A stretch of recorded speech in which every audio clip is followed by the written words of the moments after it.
Ontario has officially ended its months-long immigration freeze by launching the 2026 Workforce Priority Stream, bringing an end to the uncertain future. Now, to create this new system, the province has consolidated multiple immigration categories into one unified permanent resident pathway. Now, one of the biggest changes is that the master's graduate stream and PhD stream, which previously allowed applicants to qualify based on their own education and credentials, these have been eliminated. So as a result of this, individual applicants no longer have an independent pathway to permanent residence. Ontario's nomination system is now 100% employer-driven. A willing employer has become the central requirement, and that's almost for every applicant. So the previous system had immigration streams. Masters and PhD graduates could apply independently. Employer support was optional in some instances. And the new system is one unified workforce priority stream. All applicants enter through the same pipeline. Employer sponsorship is mandatory. Your academic qualifications and work experience alone are no longer enough to obtain an Ontario nomination. Instead,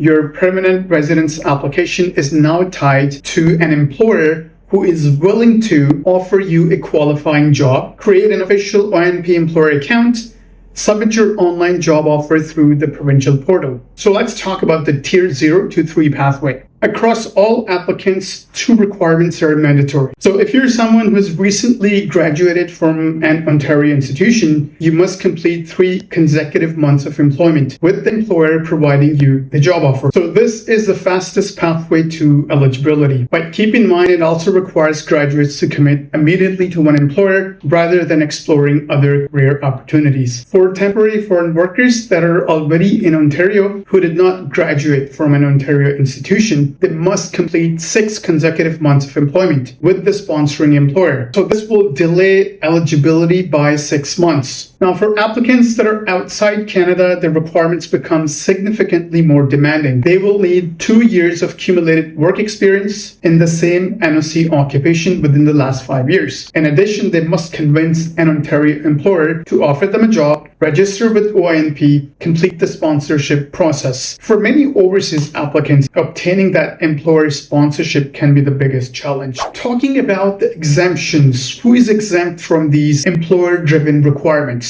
Licensed physicians, other occupations requiring provincial licensing or certification. These applicants may qualify without meeting the standard employment duration rules. Now let's talk about the Tier 4 to 5 pathway, the odd jobs, which are the lower skilled occupations. So minimum requirements will include CLB level 4, high school diploma, valid Ontario job offer. Keep in mind, applicants must also complete 9 months of employment with the same employer, and this creates broader access for entry-level workers. But this also increases dependence on a single employer, particularly in industries with high staff turnover. So the new expression of interest system is expected to open later this summer. So initially, all occupations across all eligible tiers are expected to be considered. And historically, Ontario's first rounds of invitations, they tend to be really broad. Applicants entering the pool early, they're generally more likely to receive the invitation. As the pool grows, draws typically become targeted. Invitations focus on specific occupations that are experiencing labor shortages. So waiting too long could mean your occupation is no longer selected. So what applicants should do at this point right now? Since the EY system has not opened yet, now this waiting period is very critical. Applicants should design discussions with their employer immediately. Employer support involves more than simply agreeing to help. Employer must create an official Ontario employer account, submit an electronic job offer, participate in the OINP process. Being a qualified employee is no longer sufficient. Success now depends on whether your employer is willing to actively participate in Ontario's immigration system. So this was the latest new update. To sum it up, all of the previous programs have been slashed and they've been replaced with one single unified system. If you're seeking for professional help, book an appointment at the given link here. We'll have a talk and we'll let you know how to move forward. That's it for now. We'll be coming back with more updates. Thank you.